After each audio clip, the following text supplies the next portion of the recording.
Mahilig ka bang magbasa? Ano nga ba ang mga benepisyo na maidudulot sa atin ng pagbabasa?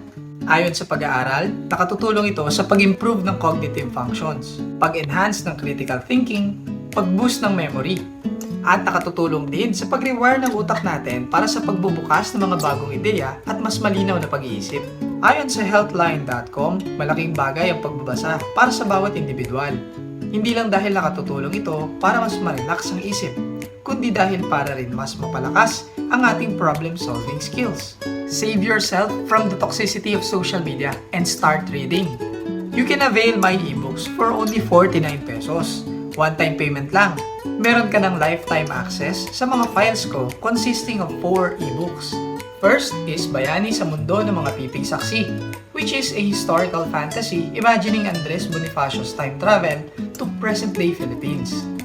Second is 7 Medalyon at iba pang kwento mula sa lumang kwaderno.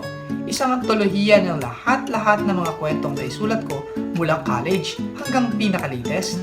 Third, Lipas Oras, which is a short story that I've written in 2021 na nagwagi bilang first place sa isang writing contest sa parehong taon.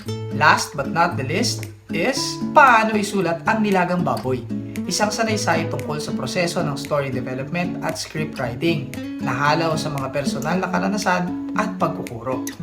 Perfect para sa mga aspiring writers. At madadagdagan pa to, dahil kalaunan, mababasa nyo na rin dito ang mga sumusunod ko pang akda tulad ng Kidama, Anatomy of a Family, Munting Bayan, at Dilawang Kulay ng Karma. Again, 49 pesos lang yan.